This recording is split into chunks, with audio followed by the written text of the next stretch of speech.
I came here from Philadelphia today, and I would say that I wish that Amtrak was a co-op because it really could use some work, and I do believe that co-ops do a better job. I'm really pleased to be here today. We actually are a very much smaller operation than gentlemen here have talked about.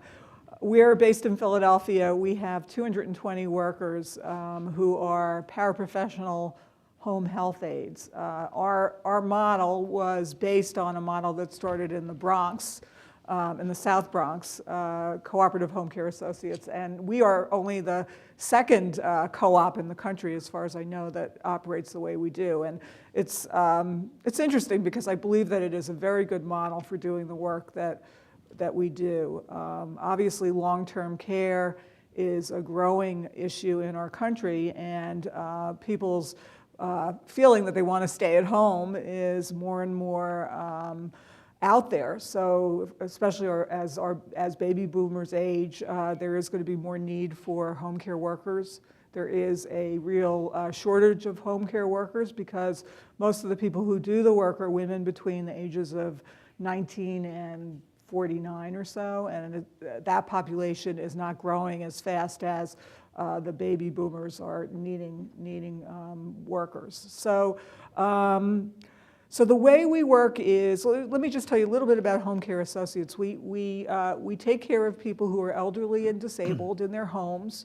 Most of the funding that we get is from Medicaid, so we actually deal with a pretty poor population. So in addition to the people who do the work, many of whom are coming off welfare, the people who are actually getting the services are also quite needy as well. So we're dealing with a population that has many, many needs. We do about 6,500 hours a week of service. Our typical length of service is about 4 hours a day. Each aide probably sees 2 to 3 clients a week on a regular basis, and we serve about 250 clients a week. And we go wherever we can go for public transportation, with public transportation. We work a little bit outside of the Philadelphia proper if we can get there by train. In terms of how our organization, our business is structured as compared to traditional home care agencies, there are a few models in home care, one of which is basically franchises. I'm sure you see them all over the place. Home Instead, Beata Nurses, they're all over. They pop up all the time. And they're either run as a franchise model or by a single proprietor. Usually, the people who work there don't get benefits. They're often what we call on a list of workers, so they're called as they're needed and they're paid by the hour, but they don't have any guarantee of regular hours or benefits or anything like that. So that's one structure. The other structure is visiting nurses, which I'm sure most of you have heard about, which is a nonprofit organization, long-term, does very good work. Again, they tend to pay better wages and also benefits. And then the third one is the hospital-based home care, which again, for workers really works out better because people are going to get paid better and get better benefits.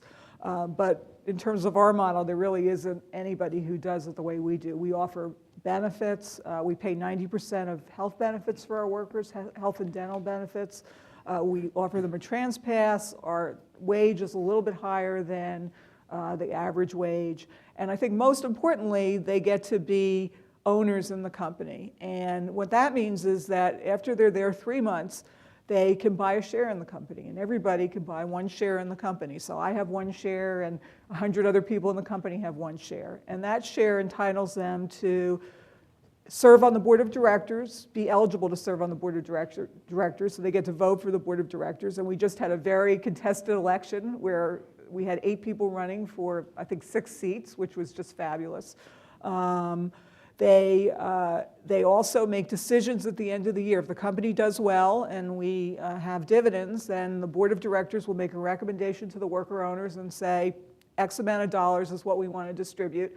We're going to do that in this way, and you need to decide how you want to, if you agree with that. And we do that, and we do it we've done it, I would say 7 out of the last 8 years we've had actually profits. So I'm really proud of that. So one of the issues I think is how do you get people engaged? It's not that easy. Oftentimes people have their work, they just go out, especially in home care. You know, how do you get them engaged in the process and feeling like they have responsibility and that it's not all about the dividends? And it starts with us with how we do our work, which is, you know, we train people, we come in, we talk about worker ownership from day one of their training. It's a 4-week training program. We use what we call coaching supervision, where we basically try and empower people to communicate in a way that has them be successful. And it really is the fabric of our company. So worker ownership sort of just goes along with everything else that we do, and it really works. We just had an election, as I said, and we had a few people stand up and say, you know, my hours have been cut because there's this new class coming out, and I'm really upset about it. And you know, I could stand up and give a lot of explanations for that, but what happened was that the worker owner board members stood up and said, well, the reason for that is when new people start, they have to build up their hours. So we all give up some of our hours so that other people can have a job. And it was like, oh, okay, I can understand that.